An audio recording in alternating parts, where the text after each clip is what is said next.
9 hours of paralysis and the rain of fire over Manila.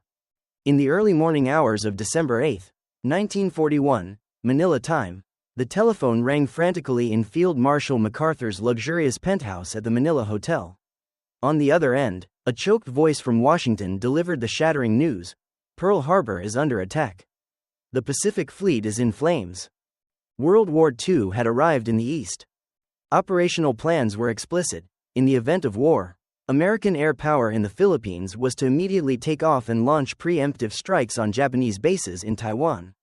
Air Force Major General Louis Brereton called MacArthur repeatedly, pleading for permission to launch. Yet, in that fateful moment, the proud Field Marshal, a man who had always believed his own mind to be superior, succumbed to an inexplicable state of psychological paralysis. For 9 critical hours, he refused to issue the attack order, clinging to a deluded hope that Japan might spare the Philippines. It was the single greatest strategic error of his career. By noon that same day, the Philippine sky was dark with swarms of Imperial Japanese bombers. The American Air Forces were annihilated while still parked in neat rows on the runways at Clark Field.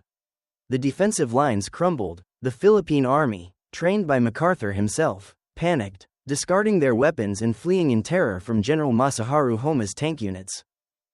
The velvet and silk kingdom of the Field Marshal had disintegrated in a single morning. The fortress of rock and the ghost of Dugout Doug.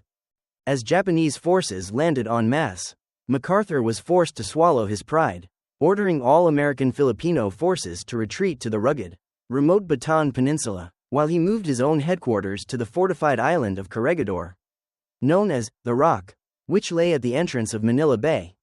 The stark contrast between these two fronts created an indelible stain on MacArthur's legacy. On Bataan, 80,000 American and Filipino troops were trapped in a living hell. With no hope of reinforcement and no air support, soldiers were reduced to eating horsemeat, monkey, and even lizards to survive. Malaria and dysentery killed more men than Japanese rifle fire. Their clothes were in tatters, their bodies skeletal, and they fought with absolute desperation. Meanwhile, a short distance away, MacArthur and his family lived in the secure, fortified underground tunnel complex of Corregidor. He slept on clean sheets, ate from stocked provisions, and visited the front lines on Bataan exactly once. The starving men in the trenches began to harbor deep resentment. They composed satirical songs, nicknaming their field marshal with a bitter title, Dugout Doug, implying a cowardly general who cowered underground while his men died in the mud. For a man who treasured honor and ego as MacArthur did, this nickname was a knife through the heart. The presidential edict to flee. The Japanese noose tightened. Corregidor was hammered by intense artillery fire. In Washington, President Roosevelt realized a brutal truth: Bataan would fall. America could not afford to let its greatest four-star general become a Japanese prisoner of war. Paraded through the streets of Tokyo, Roosevelt dispatched a command of absolute finality. MacArthur must immediately leave the Philippines and evacuate to Australia to assume command of the counter-offensive. To MacArthur, this order felt like a death sentence to his honor.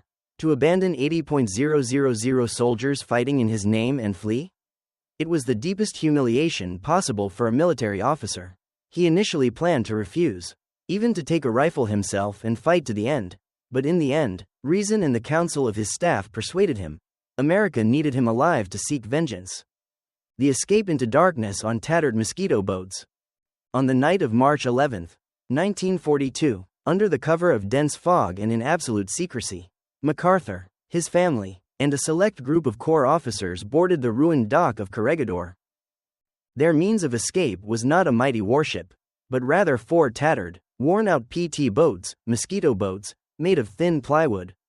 Commanded by Navy Lieutenant John Bulkeley.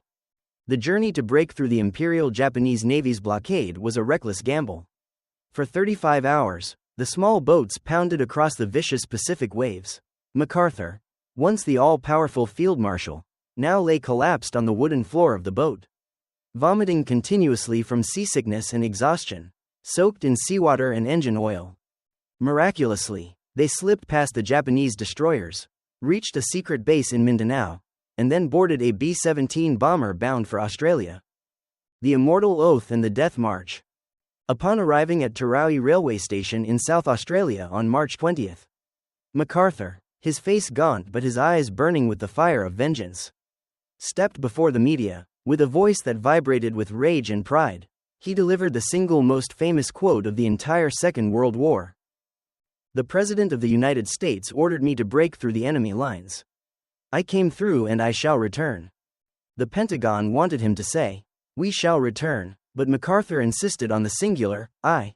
Arrogance had returned. He had transformed a nation's collective war into a personal crusade to reclaim his honor. However, his gallant oath could not save those left behind.